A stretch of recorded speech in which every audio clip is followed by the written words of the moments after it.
Olá, bem-vindos a mais um mergulho nosso. Olá. Hoje o assunto é direto ao ponto.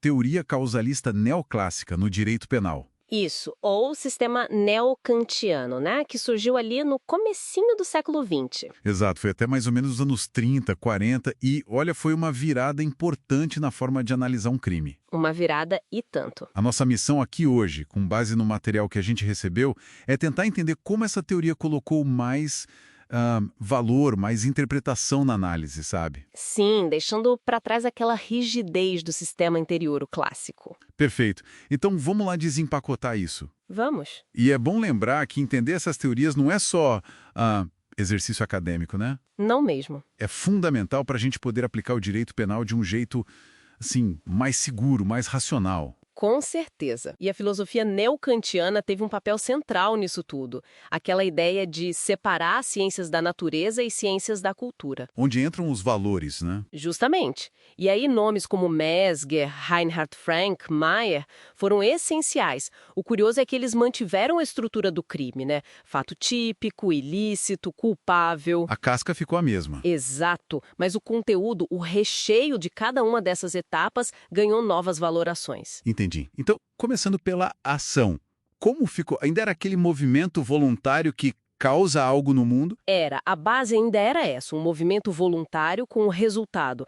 Mas, já não era vista de forma tão mecânica, sabe? Ah, ganhou um verniz social, digamos assim. Um comportamento humano relevante. Isso, relevante socialmente. Mas ainda tinha uma certa dificuldade para explicar a omissão, porque a raiz causal ainda era forte. Entendo. Mas a grande mudança veio mesmo na tipicidade, pelo que eu vi. Ah, sim. Aí a coisa muda de figura. Deixou de ser só aquela descrição puramente objetiva, tipo uma fotografia do fato. Certo. E o que entrou no lugar? Entraram os famosos elementos normativos do tipo. São aqueles termos na lei que não tem como o juiz precisa valorar, interpretar. Tipo, coisa alheia móvel. Ou ato obsceno. Exatamente. Isso exige uma interpretação jurídica ou até cultural. Acabou aquela ideia de um tipo penal neutro, livre de valor. Nossa, isso é realmente interessante. Quer dizer que a própria lei já começa a pedir um juízo de valor ali na definição. Precisamente.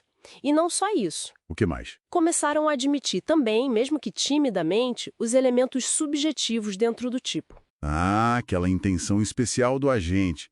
Tipo no furto, a vontade de ter a vantagem indevida, mesmo que o dolo ainda estivesse lá na culpabilidade. Exatamente esse o ponto. E a própria tipicidade ela ganhou peso, sabe? Como assim? Para alguns autores, como Mayer, ela deixou de ser só um indício da ilicitude para ser a ratio essendi, a razão de ser da ilicitude. Então, o tipo já nascia meio que carregado. Já era o tipo de injusto. Isso, já tinha uma carga negativa ali.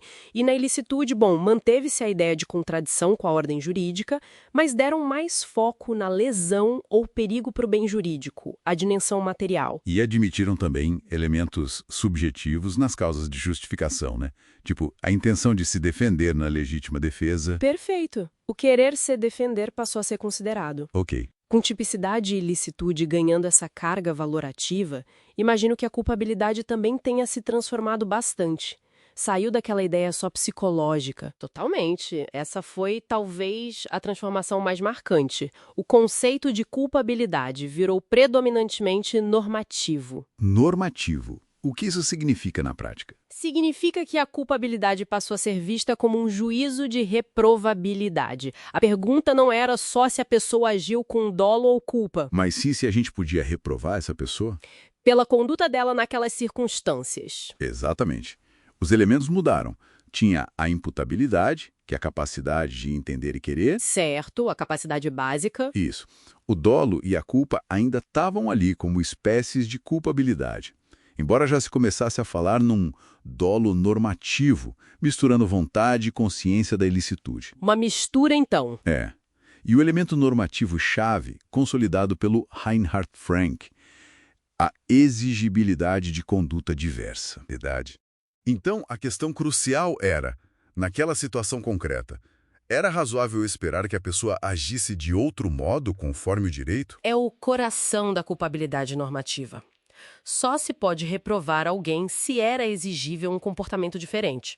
Isso trouxe uma dimensão muito mais humana para a análise. Faz todo sentido. Então, para a gente amarrar, a teoria neoclássica quebrou a rigidez do sistema clássico, né? Trouxe valores e a necessidade de interpretação já para o tipo penal. Sim. E transformou a culpabilidade nesse juízo mais humano de reprovação, considerando se era possível agir diferente. Resumo perfeito. Mas, veja bem, essa estrutura não era isenta de críticas. Qual era o principal problema? O principal era manter o dolo e a culpa lá na culpabilidade, enquanto já se admitiam elementos subjetivos no tipo. Ficava uma análise meio dividida da vontade do agente, sabe? Uma cisão, né? Exato. E foi justamente essa tensão que, digamos, preparou o terreno para a próxima grande virada, a teoria finalista do Elzel. Que moveria o dolo e a culpa para a ação, para o tipo. Isso mesmo. Por isso a neoclássica foi essa ponte, essa transição super importante. Então, o que fica desse nosso mergulho? A teoria neoclássica mostra um passo fundamental na evolução do pensamento penal. Sem dúvida. Mostra o direito tentando se aproximar mais da complexidade humana, né? Exato. Ao incorporar valores, a ideia de reprovação, a análise do crime ficou mais sofisticada, mais atenta às nuances, mesmo que ainda tivesse pontos para resolver. E se a gente conecta isso com a história toda, vemos esse esforço contínuo de alinhar a teoria jurídica com a realidade social, com o ser humano. Essa passagem de uma visão mais mecânica para uma perspectiva valorativa, normativa, é central. Muito bom. E fica talvez uma reflexão final que o próprio material que a gente viu sugere. Qual seria? Quando a própria lei, para definir o crime, usa termos que exigem essa interpretação valorativa, a gente falou de ato obsceno, mas tem motivo fútil, decoro, enfim, como isso impacta a busca por objetividade no julgamento, como equilibrar essa necessidade de valoração com a segurança jurídica. Uma pergunta difícil, hein? Com certeza, é algo para se pensar a partir do que a gente explorou hoje aqui.